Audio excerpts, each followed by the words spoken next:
الرحمن الرحیم، السلام علیکم۔ آپ کو بتاتے چلیں کہ اب جو دبئی میں جو سب سے مہنگی جو وہاں پہ ٹریولنگ تھی وہ ٹیکسی کی تھی، اس میں بہت زیادہ لوگوں کا خرچہ ہو جاتا تھا، ہزاروں لاکھوں روپے کا رینٹ چلا جاتا تھا جو ٹورسٹ آتے تھے۔ اب دبئی حکومت نے حکومت نے فیصلہ کیا ہے کہ جو ٹورسٹ آتے ہیں ان کے لیے فائدہ مند کے رینٹ ریٹ جو ہے وہ کم کر دیے ٹیکسی کے۔ وہ اس طرح کہ اگر بہت زیادہ بکنگ کروانے والے ہوں گے ٹیکسی کو تو پھر ریٹ ہوگا وہ شروع ہوگا 12 درہم سے، اور اگر رش نہیں ہوا، نارمل ماحول رہا تو پھر 5 درہم سے آپ کا کرایہ شروع ہوگا۔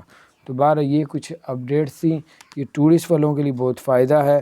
اور جو ہے اب ٹرین بھی شروع ہونے لگی ہے دبئی سے ابوظہبی، 50 منٹ کے اندر اندر پہنچ جائیں گے آپ دبئی سے ابوظہبی، اور ابوظہبی سے دبئی انشاءاللہ۔ اس میں سفر آپ کا بہت سستا بھی پڑے گا، گاڑی سے پہلے آپ لوگ پہنچ جایا کریں گے، بلٹ ٹرین میں آئیں جائیں ڈیلی اپنے کام کو آج کریں، وہ اس میں آپ کو فائدہ ہوگا۔ تو بلٹ ٹرین بھی شروع ہونے جا رہی ہے۔ اپنا خیال رکھیں، چینل کو